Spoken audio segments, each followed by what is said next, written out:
Shooting it raw? Yes. Shooting it raw. Okay, so I don't know if that's your hand holding up a card. On the card, it says, what would be possible for me if... ...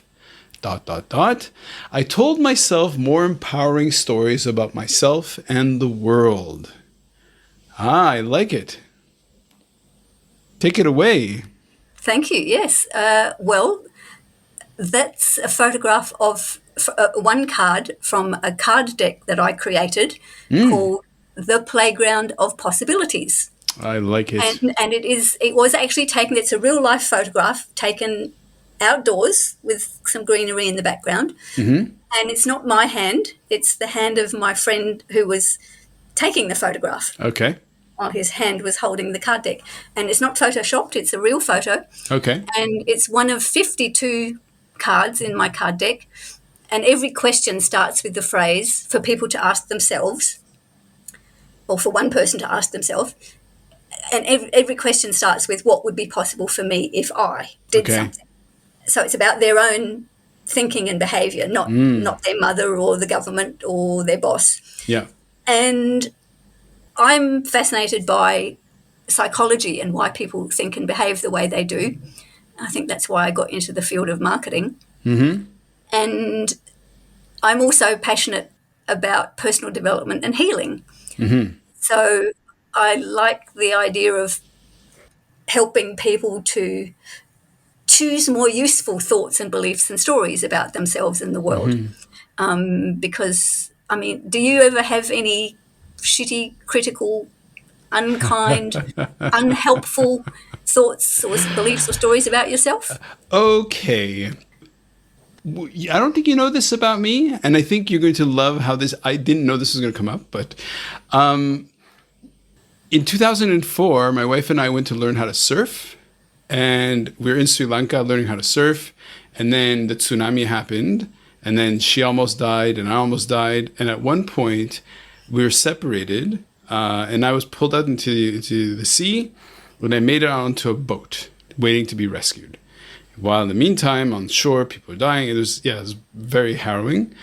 And before this point, like before this happened, I had sort of come to this, I've been taught, right? I learned about this idea of the stories we tell ourselves frame our relationship to things.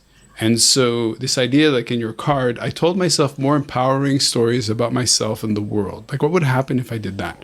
So I totally appreciate this notion because that's exactly what I did on that boat when I was separated during the tsunami. Was I knew that if I told myself a disempowering story or something, that would frame my relationship to it, certainly in terms of my memory of the situation. And so, yeah, I completely appreciate that, and I'll let you take it from there. Thank you. Well, then I'll share mine, which is my most common unhelpful thought that I have about myself that was implanted when I was a very young kid, is the old not good enough story. Uh-huh. Yeah. That was, my dad was like that with me and my siblings and our mum. And that has coloured my life for a long time. So I had this idea of creating a card deck, or even the phrase, the playground of possibilities, popped into my head unannounced in August 2013. Okay. And I liked the alliteration of it, the playground of possibilities. And I immediately thought, yes, the universe is constantly offering us opportunities, adventures, challenges. So why is it that we don't accept them? Okay. And I thought, well, it's because of our thoughts and beliefs and stories about ourselves and what's possible for us or not. Yes. And that's when I had the idea, I want to create a card deck with 52 questions to prompt us to choose more useful thoughts and take inspired action, and improvise new ways of being. So for me, there's a combination of the card deck, the questions, and improvisation, the way we live. I love it. Yeah. And so I immediately started taking divine dictation of questions. Yep. And ever since then, since August 2013, almost every day, I think of new questions. Okay. Depending on, influenced by things that are going on in my life or something I've read or heard. And so after much procrastination and research and more procrastination, I did a crowdfunding campaign and created the card deck. Nice. I can see you're holding them up for me. So it's like Yes. on the cover is like a not childish, but childlike drawing of female me. form. This you, sorry, holding up these, it almost looks like pillars, but these cards. And so, yeah, it's nicely, so people can order these? Yeah, this is me on a swing Okay. Oh, okay. in a playground in Byron Bay in Australia. Okay. And yes, so there is a website, thank you, Yeah. called simply playgroundofpossibilities.com. Great. People can order it there. And I do workshops. I've done live workshops, not during nice. COVID, of course, unfortunately. I do live workshops using the card deck and my adaptations of some improvisational exercises, games. Yeah, so I love it. And I get lots of really nice comments because people say, like when people shuffle the deck and pick a card for themselves or ask me to pick a card for them, they often say, oh, that's the perfect question for me right now. So the universe now is going to send something. So why don't you pick one randomly? Yes, I'm going to shuffle the deck for everyone. Okay, sure. Okay, Pick one randomly. What's the question for everyone right now? Thank you. Yeah, just what is the question the universe wants me to hear? So I'm shuffle. Oh, there's one This is that's the picked. best. That's one that's There you jumping up. go. Go, run with it. Oh, interesting. What would be possible for me if I let go of my belief that I'm not, insert your own adjective, enough? No way. Really? That's so good. Yes. I let go of my belief that I'm not, insert adjective, enough. Not smart enough, not pretty enough, not rich enough, not old enough, not young enough, not talented enough, not something enough. Nice. So as a consultant who goes into companies and talks to people, I'm going to talk about me for a second. I usually go in there and I say, look, I'm going to say we're going to do a lot of things. We're going to have a lot of conversations. You're going to hear a lot of new ideas. And ultimately, if I can give you one insight in this room could easily change your life, right? So what's amazing about your card deck is that it's like you have these insights that could literally change a person's life, right? Yes, definitely. Very powerful. Yeah. And so then the invitation is to, ponder the question and then take action on it. Okay. So it's not just about thinking nice, warm, rainbows and unicorns, positive thoughts. It's take some action in the world. Okay. So how do you facilitate people moving from the card? So in the seminar that you give, you have this wealth of cards, right? So how do you integrate them in your workshop? I use them in various ways, and I invite the participants themselves to choose a card, choose cards in different exercises, and discuss it with a partner. So, like in pairs, for example. Nice. And so there's many ways to use them. Yeah, I'm sure there are. And then when they take one home, they can use it once a day or once a week, as often as they want, 10 times a day if they want. Right. They can use it about a specific situation in their life, a big decision they have to make maybe, or it could be about a long-standing habit that they know is not helpful for them, not useful for them. Mm-hmm.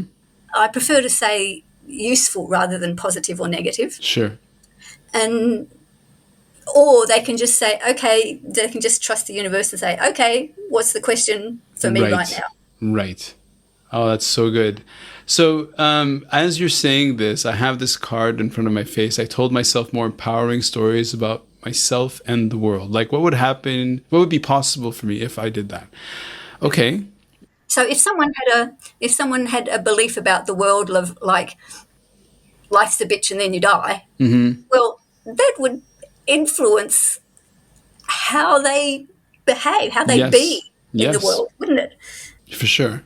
So okay, so is there like a take home that a listener, because the podcast is all about helping people make every second count, right? Really kind of get into this idea of we can live on autopilot or we can actually be into action, right? So Yeah. when you're in a room and you're like, okay, here's this conversation of creating some kind of change, how do you help or how do you talk about moving into action? I invite them to think about, okay, what can I do? Once they've read the question, they're thinking about, well, okay, how does that apply to me? Then I think automatically the brain starts coming up with solutions or actions or ideas like, okay, how does this apply? What am I going to do differently? What new behavior am I going to do? I think when you look at questions like these, you can't help but start thinking, well, okay, what am I going to do about this? Right. So I don't have to force them, and I'm not going to be going home with them to police what they do. It's up to them. It's their responsibility to do something about it if they want to. Yeah. So in the large Rolodex, to use an old metaphor, of experience of previous clients, when was there a time when you really kind of had a positive impact on somebody and they came back to you and said, Kay, you know what we did totally did something crazy. So does something stand out? Yeah, one of the stories I like best is one gentleman bought a deck. He hasn't done the workshop, but he bought a deck at some event that I went to. And like a couple of years later, at least, he sent me an email saying that he and his family were on holiday in India. He was an Indian gentleman, but lives here in Hong Kong. And he was on holiday with his wife and 8-year-old son on a very long train trip in India. And the 8-year-old son has autism. Oh, And okay. so the father got the deck of cards out from his bag. He took it with him on the train trip because he thought, maybe it would help them pass the time. And they went, the father and the son went through the deck one question at a time. Okay. And the kid absolutely loved it. Wow. So the father and son had a lovely conversation about the card deck and about mindset and about behavior. And I thought that was amazing that an 8-year-old kid with autism got a lot of benefit from it. And the relationship between father and son was so close. Yeah. That's great. Yeah. Yes, and next photo. Yes.